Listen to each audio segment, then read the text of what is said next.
બનાસકાંઠા જિલ્લાના ધાનેરા તાલુકાના શેરપુરા વિસ્તારમાં છેલ્લા 4 માસથી સ્થાનિકો પીવાના પાણી સાથે ગટરનું પાણી પી રહ્યા છે। ત્યારે સ્થાનિકો દ્વારા તેઓ જે પાણી પી રહ્યા છે તે પાલિકાના કર્મચારીઓ પી બતાવે તેવી ખુલ્લી ચેલેન્જ આપી આક્રોશ સાથે પાલિકા વિરુદ્ધ સૂત્રોચ્ચાર કરી વિરોધ દર્શાવવામાં આવ્યો હતો।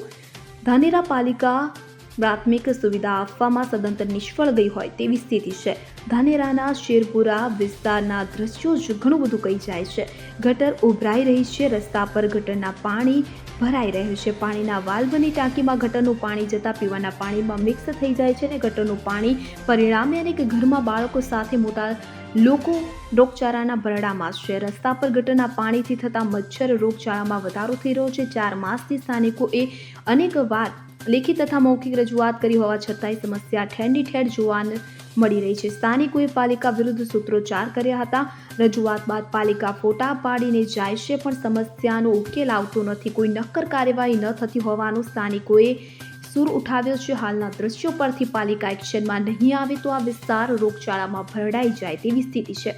ભાજપ કોંગ્રેસના આગેવાનો અને પાલિકા તંત્રને આ વિસ્તારની દશા અને દિશા ન દેખાતા સ્થાનિકો આકરા પાણીએ છે। સ્થાનિકોએ મીડિયામાં ખુલ્લો પડકાર ફેંક્યો છે। અમે જે પાણી પીએ છીએ તે પાણી પાલિકાના કર્મચારીઓ પી બતાવે। શેરપુરા વિસ્તારની સમસ્યાને લઈ પાલિકાની કામગીરી બાબતે સવાલો ઉઠી રહ્યા છે। અનેક સવાલો કે જેમાં શું પાલિકાને આ સ્થિતિનો ખ્યાલ નથી? શું આ વિસ્તારને ચોખ્ખું પાણી પીવાનો હક નથી? શું પાલિકા વિસ્તારમાં મોટા રોગચાળાની આફતની રાહ જોઈ રહ્યું છે? શું પાલિકાને સ્થાનિકોની દશા અને દિશા સુધારવાનો સમય નથી? આવા અનેક સવાલો વચ્ચે હાલ શેરપુરા વિસ્તાર પાલિકાના પાપે ભગવાન ભરોસે છે એ નક્કી જ છે। પાણી પીવાનું હોય આ ગટરનો અને બે મીચર થઈને પાણી આવે એકલું પલીથી જેવું પાણી આવે આ અમારે પાણી કેવી રીતે પીવું કેવી રીતે? છોકરાને નવડાવવા કેવી રીતે? કપડાં ધોવા લાયક આ પાણી નથી। અમારા છોકરા બીમાર પડી જાય છે। હવે અમારે તમારો ખૂબ નિકાલ લાવવો જ પડશે આ વાતનો।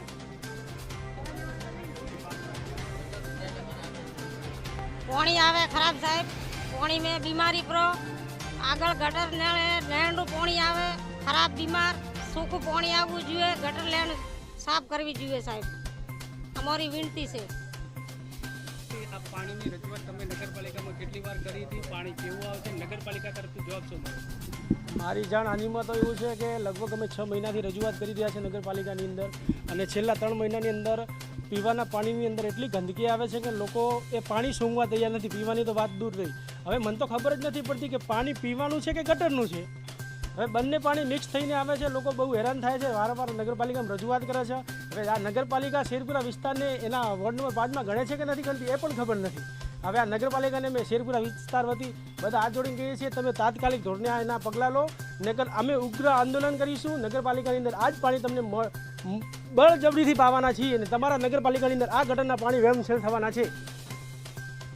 અમારા શેરપુરા વિસ્તારની અંદર વોર્ડ નંબર 5 અહીંયા નગરપાલિકાને કોઈ સંભાળ લેતી નથી। ગટરનું પાણી ભરાઈ આવે છે અને પાણી પીવાનું પાણી પણ એકદમ ખરાબ આવે છે, કે પીવાલાયક પાણી નથી। જે ચીફ ઓફિસર અને જો નગરપાલિકાના બધા અધિકારીઓ પાણી અહીંયા આમ પી અને ખબર પડે કે અમને પાણી પીવા લાયક છે, પાણી હે કે નહીં, એ પીએ પોતે પીએ પછી શેરપુરા વિસ્તારને વોર્ડ નંબર 5ને પાવે પાણી તો અમને ખબર પડે કે કઈ રીતે પાણી પીવામાં આવે છે કે। અને અહીંયા માણસો છોકરાઓ નાના ભૂલકાઓ છોકરા બાળકો બચારા બીમાર પડે, પેટમાં દુખવા, ઝાડા ઉલટી બધું થાય છે, તકલીફ થાય છે તો નગરપાલિકા ભોગવશે એનું। અમારા દવાખાના ગરીબ મજૂર માણસો છીએ, મજૂરીમાં કરીને અમે અમારું રડતાઓ છીએ અને અમારા દવાખાના પૈસા ક્યાંથી લાવવાના એટલા બધા કે જે પેટમાં દુખવા, ઝાડા ઉલટી થાય, બધું થાય, તકલીફ થાય, છોકરા નાના બાળકોને મોટાને થાય તો અમારે પૈસા લાવવા ક્યાંથી? તો નગરપાલિકા ભોગવશે એના પૈસા। મારી વિનંતી છે કે નગરપાલિકા સખત લાગે અને અમારો ગટર લાઈન કાઢી અને અમારે જે મેઇન ગટર છે એને આપી દેવાય અને પીવાના પાણી સુધી મળે ને કે ભાઈ અમારે તમારે આવીને મારે ગાંધીજીને અમારી જવું પડશે, નગરપાલિકામાં આવીને નિકાલ લાવો ને અમારે ગાંધીજીને અમારી જવું પડશે અમારે। અહીંયા પાણી લઈને કેવી સમસ્યા છે આ બાબતે લઈને તમે શું કહેશો? મારે જે જૂની ગટર હતી એ પાછી ગટર લાવો। આ ગટરની સમસ્યા મારે ગટરમાં એલું પાણી મિક્સ થાય, મારે ગટરનું પાણી આવે કે તે ડાયરેક્ટ પાણી છોડો કોઈ થાય જ નહીં પડતી। મારે કયું પાણી પીવું? બસ મારે પાણીનો નિકાલ લાવો, બીજું મારે કોઈ નહીં જોઈતો। મારું નામ રમીલાબેન। સુરેશ ગલચર સાથે CN24 ન્યૂઝ ધાનેરા। હવે જુઓ દેશ દુનિયાની તમામ ખબરો તમારી આંગળીના ટેરવે। ઉઠાવો મોબાઈલ અને ગૂગલ પ્લે સ્ટોર પરથી ડાઉનલોડ કરો અમારી CN24 ન્યૂઝ મોબાઈલ એપ.